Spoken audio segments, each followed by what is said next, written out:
தமிழ்நாடு ஹே 60 தொகுதிகள் ஹே வேணும் ஹே அப்படின்னு பாஜக காரர்கள் என்ன பண்ணிருக்காங்க, அதிமுக கிட்ட ரொம்ப போர்ஸா போய் சாஃப்டா சார் ஒரு 60 தொகுதி கொடுங்க அப்படின்னு கேட்டிருக்காங்க. ஆனா அதுக்கு எடப்பாடியார் என்ன யோசிப்பார் அப்படின்னா, சாமி வேற கூட்டு போங்கடா, அதாவது முடையவே முடியாது அப்படின்னு சொல்லிட்டாரு. பட் சற்றும் மனம் தளராத பாஜக மறுபடியும் ஹார்ஷா போய் சாப்பிட்டா, ஐயா சாமி 60 வேணாம், அதுல பாதி ஒரு 30 கொடுங்க அப்படின்னு கேட்டிருக்காங்க. இந்த இடத்த நம்ம எடப்பாடியாரு படுத்தே விட்டான ஐயா அப்படின்னு யோசிச்சு, சரி ஓகே 30 வேணாம் ஒரு 29 எடுத்துக்கோங்க அப்படின்னு சொல்லிட்டாங்க. உடனே காலை தூக்கி விட்டு அப்படின்னு போயிருப்பாங்க. இதுல பாஜக காரர்களுக்கு என்ன ஒரு பெருமை அப்படின்னா, காங்கிரஸுக்கு எவ்வளவு தொகுதி இருக்கோ அதை விட அதிகமா எங்களுக்கு வேணும், அப்பதான் எங்களுக்கு கரெக்டா இருக்கும் அப்படின்னு யோசிச்சிருக்காங்க. அதாவது மிஸ்டர் தாமரைக்காரர்களே, தொகுதி அதிகமா வாங்குறது பிரச்சனை இல்ல, அந்த தொகுதியில இருக்க ஓட்டு அதிகமா வாங்கணும். அதாவது பாத்தீங்கன்னா காங்கிரஸ் 28 அப்படின்னா எங்களுக்கு 29 ஒண்ணு அதிகமா இருக்குல்ல,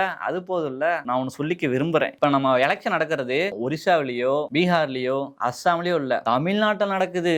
இந்த கட்சி மட்டும் இல்லாம அதிமுகவோட கூட்டணி இருக்க இன்னும் சில கட்சிகள் என்னன்னு பாத்தீங்கன்னா, டிடிவி தினகரன், அமமுக அம்மா மக்கள் முன்னேற்ற கழகம், அவங்களுக்கு வந்து ஒரு 9 தொகுதி கொடுத்துருக்காங்க. கடைசியாக தான் வந்தார் விநாயக் மகாதேவ், அதாவது அன்புமணி ராமதாஸ்.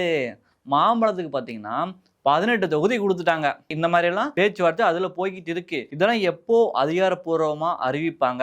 வரும் மார்ச் 11ஆம் தேதி திருச்சியில் நடக்கும் என்டிஏ பொதுக்கூட்டத்தில் திரு நரேந்திர மோடி அவர்கள் கலந்துக்கிட்டு பேச போறாரு. பேசி முடிச்சிட்டு மார்ச் 14ஆம் தேதி இதை பத்தி பேச்சுவார்த்தை நடத்தி அதிகாரப்பூர்வமா அறிவிக்கிறதா சொல்லிவிட்டார்கள்.